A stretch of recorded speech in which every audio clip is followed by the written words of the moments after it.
trusted on in the big moments, can be trusted in the big moments. They have all three of those things, and they're the only team like that. They're going to repeat as champions.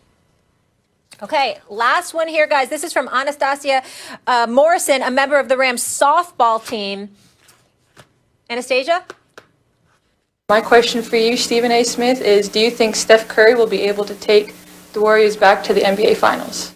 Yes. Perfect. Yes. I got it. Yes, and more yes. The greatest shooter ever seen in the human race, the greatest shooter in all of mankind, Steph Curry. Once he gets Klay Thompson back, a top 5 shooter ever in the game as far as I'm concerned, yes, the Golden State Warriors, before all is said and done, will not only get back to the NBA Finals eventually, they will win another championship, probably a couple of more. If LeBron's got 4 going for 5, Jordan's got 6, Kobe Bryant, God rest his soul, had 5, I think Steph Curry and Klay Thompson and Draymond Green and the crew are going for 5 championships. It wouldn't surprise me at all. I definitely expect them to win at least 1, probably 2, eventually.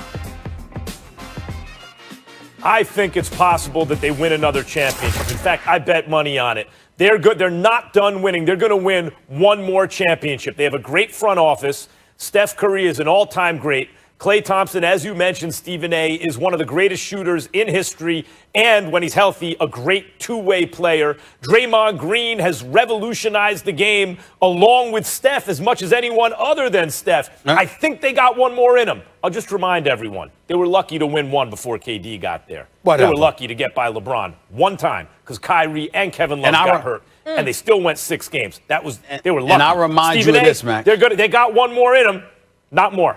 I remind you of this. James Wiseman is only a rookie. This brother playing in the middle alongside Draymond Green, he is no Andrew Bogut or Jaja Pajulia. James Wiseman is a different animal. And when he is there, shooting 40% from three-point range, by the way, when he's there with Draymond and the crew, and you got Steph and Klay, yes, they can win. Yes. All right, I want to stay with this subject. Wiseman hitting shots of the NBA fellas, but I just quickly want to say thank you to everyone, James Dunn, Antoine Lewis, for making this happen today, our HBCU tour. Stephen A., I understand why you love your university so much. I mean, the elements, the messages they sent, it's so heartfelt, and I know you're giving back just as much, but the students and the step team and the marching band, it really made today's show special. So thank you, Winston-Salem State. And I want to close out the show with the topic I asked you guys off the top, and that's the Brooklyn Nets and what they did last night, right? Harden, KD, both put up 20+. Kyrie putting on a show. He put up 39. Stephen A., I'll ask you this. This version of the Brooklyn Nets, who we saw last night, can they win the chip this year, even with their lack of defense? Yes, they can. If you're using last night as the litmus test, the kind of offensive show that Harden, Durant, and Kyrie put on. If they played like that, and I'm not saying they would against the Lakers, because that's my question mark. But if they played like that, nobody can beat them. Nobody can beat them if they can play offense like that, because I think their defense just going to get better with familiarity. Not much better, but I think it'll get a little better in the second half. They played some good defense, and I saw Kawhi, Max, trying to push Harden down. We forget how strong James Harden is. Couldn't push him and back him down in the fourth quarter the way Kawhi tried to. And Kawhi is obviously a pretty strong guy. I just think that Kyrie is an absolute showstopper. He's box office. Kevin Durant, to me, let me tell you something. He's a superstar. He's a top 2 player on the planet. I think number 1, when he gets completely healthy and he's playing more defense, I think he's number 1. And James Harden, the unselfishness. He's reminding us he was a point guard in OKC. He will distribute the basketball. He's not selfish. He will give you the ball.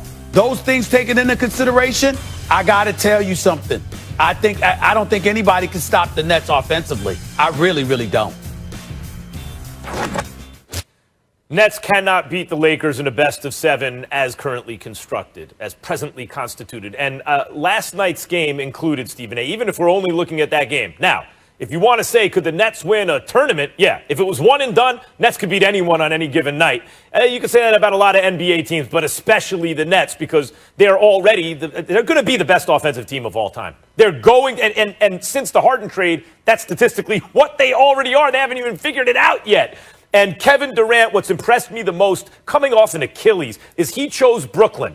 Okay, I'm not going to join a 73-win super team. I hear the criticism. I'm going to forge my own path. He chose Brooklyn and was going to build the team around him. And just like that, they're a powerhouse. And off an Achilles, this man is not only playing great, amazingly efficient offensive basketball, all-time great, but he is choosing to guard the best perimeter player on the other team every single night. So my hat's off to him. And Kyrie, you mentioned, I say Kyrie's the best show in the NBA. And I totally agree. And you know I've said this for a long time. My beef with Harden is he doesn't hit clutch shots in the playoffs. He is an unselfish player. He's always done what his team has needed him to do. If it's take a million shots, he'll do that. If it's do what he's doing now, he'll do that. Be more of a playmaker and help his teammates, he'll do that. So they're outstanding offensively. They will not be able to beat the Lakers in a best-of-7 with this defensive unit. They just won't be able to do it. I don't see a way. They can score. They'll be the greatest scoring team of all time. They can't stop a nosebleed, and the Lakers can score. Let me tell you something. The Lakers can score. The Lakers should be the favorites. We both have them as the favorites. Let's not get it confused. But what the Brooklyn Nets will force you to do is make shots, because the Lakers can clamp down on everybody else. Max, can you really see them clamping down on Brooklyn? No, you're going to have to outscore them, which means you're going to have to make sure you make shots. See, that's the difference here. And I think that they can make things tight. That's why I don't think anybody in the East is going to be able to beat them. I think Kentavious Caldwell-Pope and others, and obviously Schrader and others, they're going to be called upon to step up and make shots against Brooklyn, because Brooklyn is going to make their share of shots. And in terms of Kevin Durant, this has an opportunity, as you pointed out, in fairness to you, Max, to be the greatest year of Kevin Durant's career. Because with Steve Nash being a coach, Steve Nash being a coach, he's a rookie coach. He's never coached on any level. Mike D'Antoni, we know that he don't care about defense. If you sit up there and you understand that that's the climate you created, you hone in Kyrie Irving. James Harden is playing alongside you. Kyrie Irving is being selfless. James Harden, obviously, is being that point guard and incredibly selfless. It all comes under the umbrella of Kevin Durant's leadership. Everything is on him. And if this team ends up winning the chip, he will deserve about as much credit as LeBron has earned when he got at Cleveland to the championship. You know, and the Lakers, obviously, to a lesser degree. That's what Kevin Durant is doing here. He's got a chance.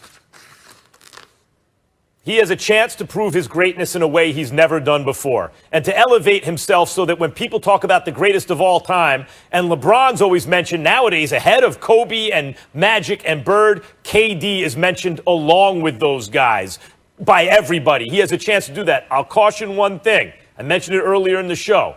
That was a Clippers team who had played 5 games in 7 nights. It is true that they have so many guys who can score on the Nets at such an elite level, never mind Joe Harris, that when you have, it doesn't get any better defensively on the wings than Kawhi and Paul George. And when those guys are paying attention to KD and James Harden, who's on Kyrie? So they can score with anyone, but they just barely beat a Clippers team. They were lucky Paul George missed an